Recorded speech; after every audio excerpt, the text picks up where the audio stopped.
En fait, le point suivant, quand j'ai vu la démonstration, c'est un peu le truc qui m'a fait me dire « Ah, et si je recommençais à bosser dans Elementor ?» Le résultat, donc vous voyez que ça fonctionne et je trouve ça absolument magique. J'ai adoré cette démonstration. Mais la suite est encore plus cool. J'espère que ça va bien marcher parce que vraiment cette partie génération de code CSS, je la trouve absolument magique et on peut aller du coup très très loin avec.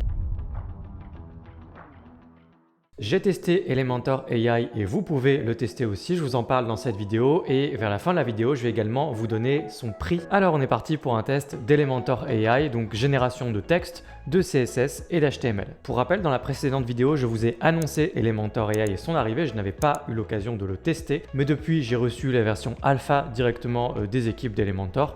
Il se trouve qu'entre temps, la version bêta est sortie et donc en fait vous y avez tous accès. Alors qu'est-ce que ça veut dire vous y avez tous accès? Eh bien pour ça, il faut activer la possibilité pour vous d'avoir accès aux versions bêta d'Elementor. J'en ai déjà parlé dans des précédentes vidéos. Vous allez dans les réglages d'Elementor, dans le menu qui s'appelle Outils et à l'intérieur de Outils, vous pourrez du coup activer, ne le faites pas sur un vrai site live, faites-le sur un site de test, mais vous pouvez activer du coup les versions bêta d'Elementor et donc à l'intérieur, vous aurez accès à Elementor AI. Et ensuite, Elementor AI devrait sortir pour tout le monde dans la version normale d'Elementor dans les semaines à venir maximum, je l'espère. Donc me voilà dans ce superbe site Elementor de test et donc j'ai activé ici Elementor AI, en tout cas la version démo, version bêta excusez-moi, et donc j'ai Elementor AI. Donc on va tout de suite aller dans l'éditeur Elementor et on va commencer par tester un petit peu ce qui se passe côté génération de texte. En sachant que nous, il y a un défi supplémentaire qui est lié au fait que on travaille en français et donc il y a des petites choses, vous allez voir, on va voir en fait ensemble si ça fonctionne aussi bien en français qu'en anglais.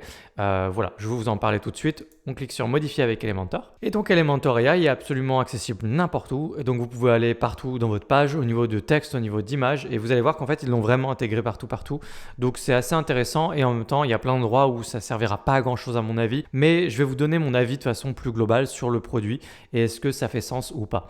Là par exemple, si je clique au niveau du titre, on a ici le Write with AI, donc ce sera traduit j'imagine assez rapidement en français, donc pour écrire un titre avec l'IA. Alors pourquoi pas, ici je peux cliquer là par exemple, là ce serait le bloc éditeur de texte. C'est pas un bloc, j'ai l'habitude de bosser avec les blocs, le widget éditeur de texte, et on a également Write with AI. Et en fait, vous pouvez aller absolument partout. Et par exemple, ici, je vais dans une section, et dans une section, si je vais dans style arrière-plan, par exemple, alors là, j'ai pas d'image. Mais si j'avais une image d'arrière-plan, il y aurait aussi image with AI, c'est-à-dire qu'ils vont le faire pour les images. C'est pas encore accessible en l'occurrence, mais là, je ne pense pas qu'il y ait d'image, donc je vais l'ajouter moi-même.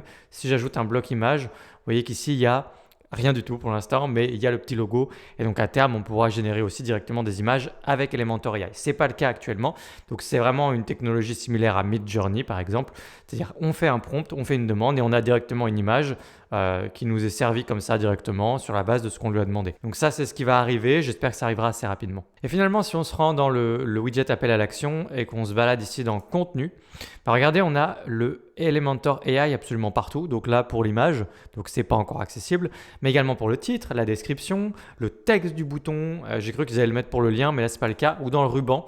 Regardez, ils ont carrément glissé ça également dans ruban.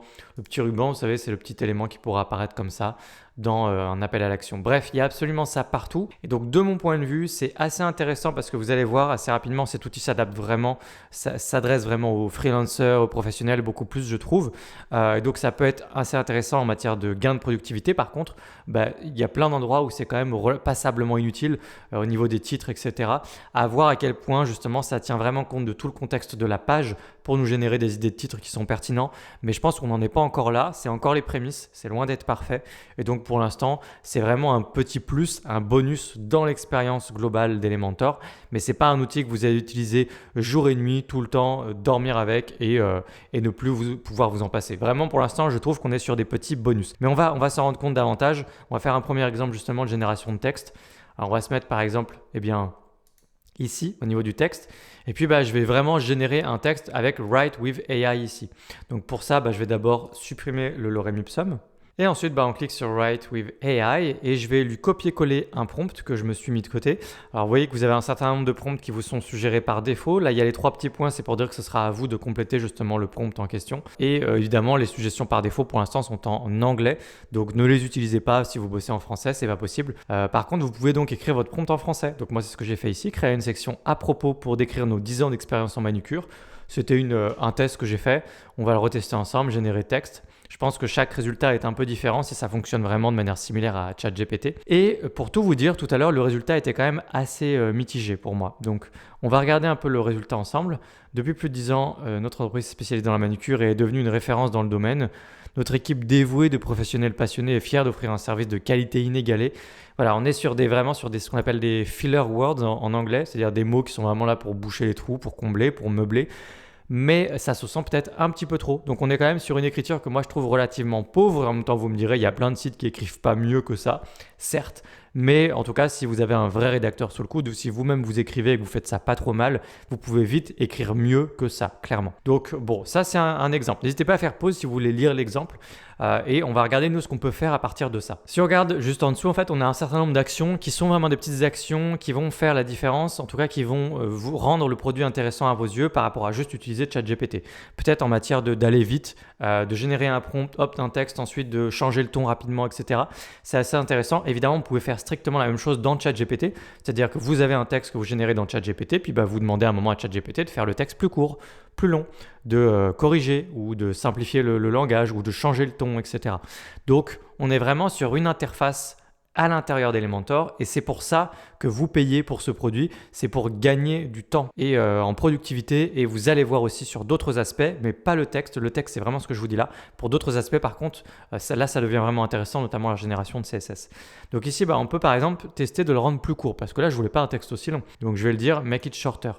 Ce que j'ai fait moi quand j'avais testé la version alpha, c'est que le make it shorter me ressortait un texte en anglais, probablement parce que là c'était écrit en anglais et donc c'était pas compatible avec le fait de bosser avec tous ces outils-là et en français. Donc là ils l'ont changé, c'est toujours écrit make it shorter, mais je peux l'utiliser même si c'est écrit en anglais ici, ça me ressort pas un texte en anglais. Donc là c'est bien. Donc là je l'ai plus court, là c'est pas mal, je peux recliquer sur make it shorter pour voir. Bon, il veut pas me le faire vraiment plus court. Et là, regardez en plus ce qui s'est passé. C'est un peu bizarre. C'est-à-dire que là, il me l'a ressorti finalement en anglais maintenant. Donc là, il s'est passé un truc un peu bizarre. Donc, vous voyez que c'est pas encore parfait. On est en bêta de toute façon. Et c'est à nous justement de leur faire ce genre de feedback, de leur dire si ça marche bien ou pas. En l'occurrence, ils doivent privilégier vraiment le fonctionnement de Elementor AI en anglais. Donc moi, je pourrais m'amuser là du coup à tester la fonctionnalité de traduction, Translate to French. Et on va essayer de lui faire rebasculer ça en français. Voilà, donc nous sommes un salon de manucure de qualité supérieure. Et c'est là mon problème globalement avec Elementor AI. Parce que certes, on pourrait se dire, en fait, c'est vraiment la qualité du prompt qui va faire la différence. Et on va se dire, si on fait des bons prompts, qu'on apprend à faire du bon prompt, on a des bons résultats et des bons textes, bien rédigés, etc. Mais au final, passer tout ce temps-là à essayer de faire des prompts ou alors d'affiner un peu les choses, est-ce que c'est pas plus rapide d'écrire juste vous-même le texte? Alors ça dépend si c'est votre projet, si c'est le projet d'un client, si vous vous y connaissez ou pas, ça dépend du contexte de chacun. Mais globalement, c'est loin d'être parfait et pour l'instant, ça me donne l'impression que les textes qui sortent de là sont des textes rédigés avec la version 3 de GPT. Vous voyez, la version 3, c'est une version vraiment plus vieille. C'est même pas la 3.5 dont tout le monde parlait fin d'année dernière et c'est encore moins la version 4. J'ai vraiment l'impression que c'est une plus vieille IA qui est quand même de moins bonne qualité avec des textes qui sont moins intéressants. En tout cas en français, je ne doute pas que ça marche mieux en anglais. Donc imaginons le potentiel de ça en se disant ça va marcher mieux plus tard. Ça peut être intéressant. En tout cas, voilà le résultat en français actuellement avec ce genre de raccourci. Vous pouvez le faire plus long, vous pouvez le faire plus court, corriger la grammaire, etc. Changer le ton. Ce que j'ai testé à un moment et qui marchait pas mal. Donc là, par exemple, on peut changer le ton pour confidence, par exemple, pour dire voilà, on est des professionnels. Ça va changer, ça va rajouter qualité supérieure un peu partout, j'imagine. Alors regardez, là, ça me l'a remis en anglais. Donc là, clairement, ça va pas. Il y a un souci. Et vraiment, pour nous, pour bosser en français, je pense que vous allez vous prendre un mur régulièrement qui est le mur de la langue, la barrière de la langue. Et ça va être quand même assez fatigant. Voilà, donc je vous le dis clairement, ça marche pas encore super bien pour notre langue à nous. En anglais, je pense que c'est pas mal du tout. Et puis donc, vous pouvez utiliser ce texte ou cliquer sur New Prompt tout de suite. Donc ça, c'est pour la génération de texte. C'est vraiment le même outil que ce soit dans un paragraphe, dans un titre, dans un bouton, etc.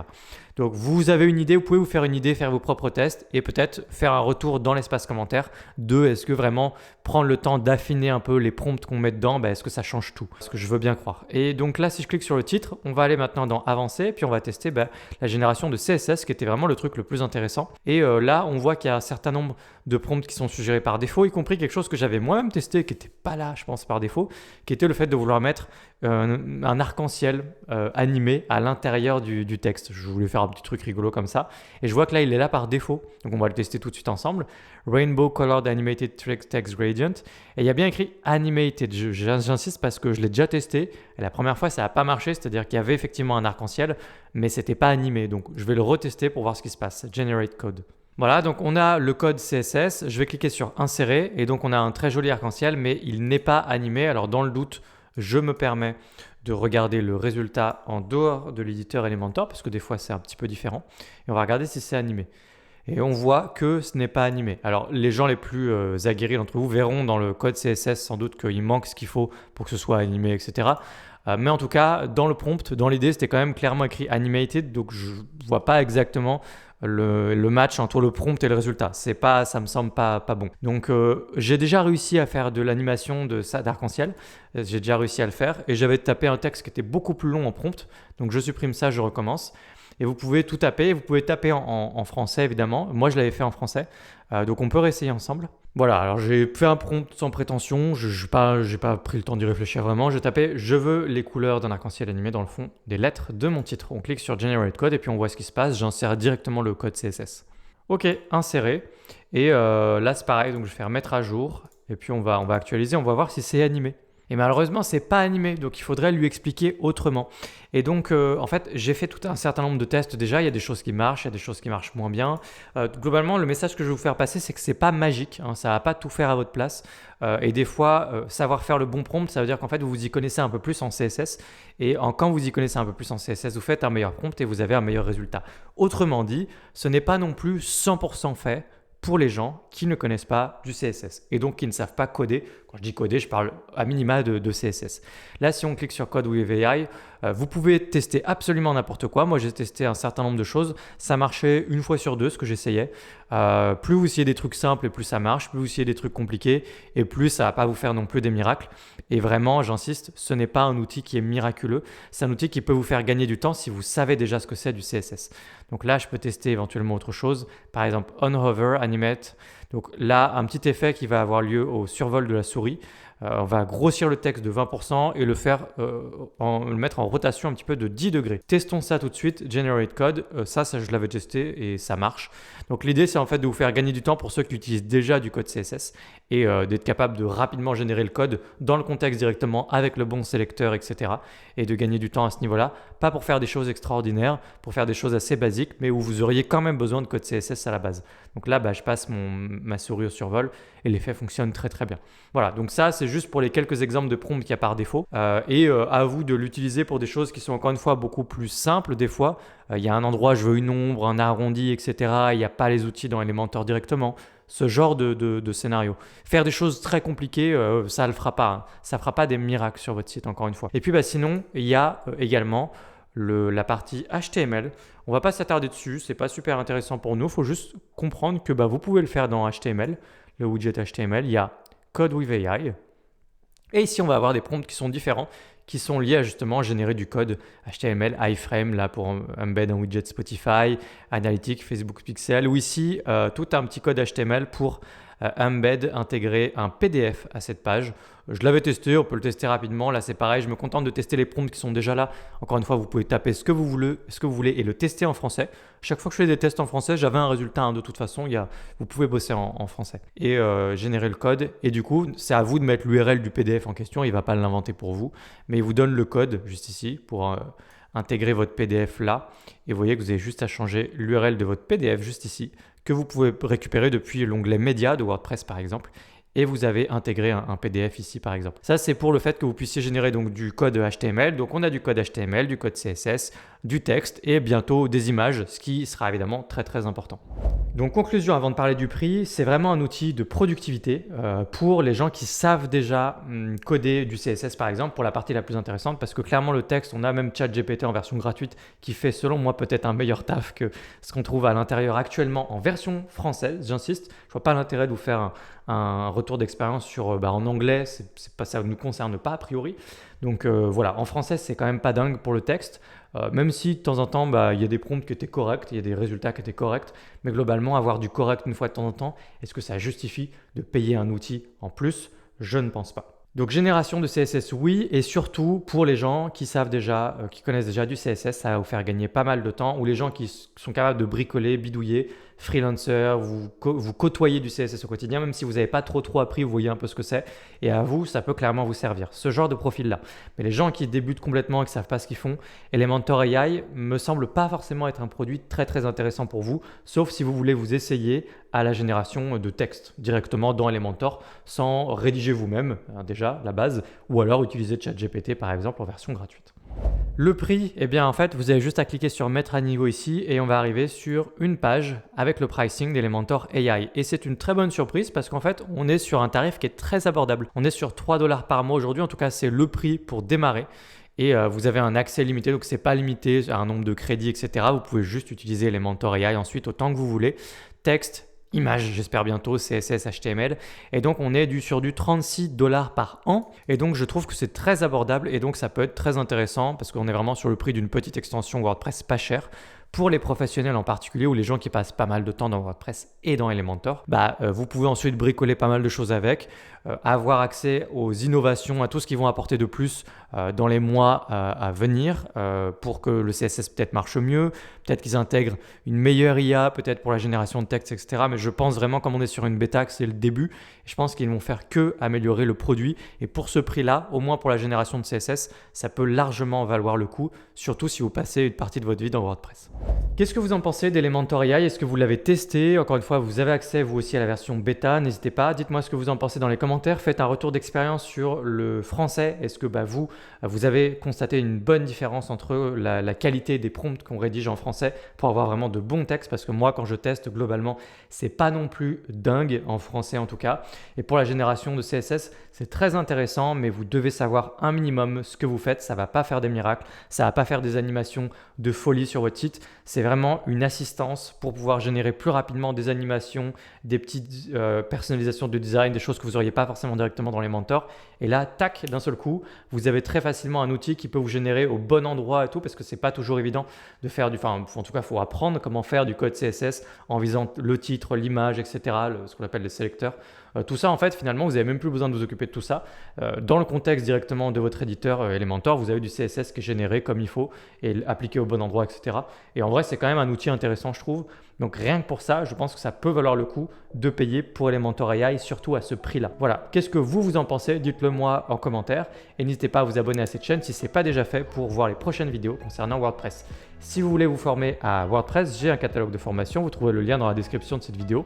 Jetez-y un œil si vous voulez en savoir plus et moi je vous retrouve dans une prochaine vidéo. À bientôt, ciao!